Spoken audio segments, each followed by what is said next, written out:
Hey everybody, get a bunch of questions about how I practice on the tree and what I do to practice and how I hold the button and all kinds of stuff. I get messages about it all the time because I post about it all the time. And I think practicing with a practice tree, if you got one or if you can get one, is a great way to hone your skills on the tree. Before we get into that, we're going to talk about that a little bit tonight. I want to give a shout out to Fastenal, one of our advertisers, Fastenal of Worthington, Minnesota. See a lot of people talking about brake clean lately, all the different types and brands and stuff, brake clean. Fastenal's got a really good one. I use the hell out of this stuff. This is the chlorinated stuff. It is not nice stuff. It works. It's really good stuff. Check them out. Really good brake cleaner. It's the off season. You should be doing cleanup and making adjustments to the car, and maybe you need to clean some stuff. That's the stuff to do it. Or maybe spindle bearings in trailers. Happens all the time. Every year somebody loses their wheel bearings. Anyway, big shout out to Fastenal. Check them out for that stuff. So practicing on the tree. All I want to talk to you about tonight is what I do. I'm not saying it's what you should do. So if you try to do what I do and it goes horribly wrong, that's on you. This is what I do. This is how I hold the button. I think about it this way.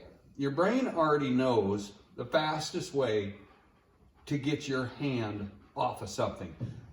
Think about it like this. If you put your hand on something hot, you don't pull your fingers away. Your brain doesn't do that. Your brain will pull your whole hand away, your whole arm. That's how I think of it. So when I put my hand on the button, I use the ball of my hand. And of course, when I'm ready to go, the whole arm goes. That's the fastest, most consistent way for me. I used to use my thumb, and I found over time that I would roll my thumb. And it became very inconsistent. So I stopped doing that. Some people will flick, and I've seen some people use their finger. I use the ball of my hand. I get my fingers out of the equation. I also like to practice with my gloves on, because that changes the feel of that button. So I just set my hand right on here like that. And that's how I launch the car off the trans brake button. I think the more realistic you can make things, the better. Right now I have the tree set up for random dial-ins, so sometimes my side of the tree comes down first, sometimes the other one does. Lots of different settings on the trees. You can change your rollout time, all kinds of stuff you can do. We get closer here to racing. We're still 4 months away yet, but starting probably first of the year, I'll have the doors on here.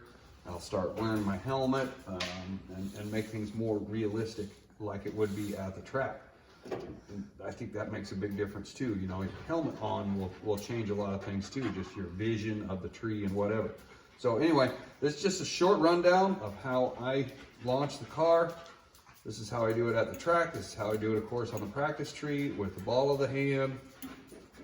One quick motion, just like you would do it as if your hand was on fire. So my next video we'll get into some different techniques. I guess one other thing I hear a lot about is people say, well, you shouldn't do a whole bunch of launches at one time or a whole bunch of hits on the tree at one time.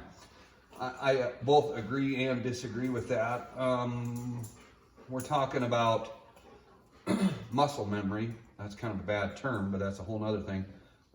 You need to do it enough that you can tune that reaction into that light. You got to do it a lot. So through the course of the week, I'll do it a lot. And then on the weekends, I kind of look at it like a test. This is your practice, and then you have the test. And on the weekends, I'll hit it once, and then I'll walk away from it for an hour or so or whatever, and come back and do it again. Whatever, just random throughout the day. But there's nothing wrong with sitting in here some of the time and just drilling the tree over and over and over again and getting super familiar with that spot where you let go of the button. So that's just my take on it. Practice tree is a great thing. It's a great tool. It's fun. Sometimes Tracy will come out here and we'll sit here and battle it out on the tree, or my kid, he'll come out here and we'll sit out here and battle it on the tree. It's a lot of fun. Good thing to have. And you can actually you can set this up so the lights just go on their own. They do their own thing, just like a decoration. They're incredibly bright. I've never set it up that way because they're like super bright. But anyway, that's just a little bit on the practice tree and what I do. You do your own thing. If you like to flick, do the flick. Whatever works for you. Be consistent. That's it. See you guys later.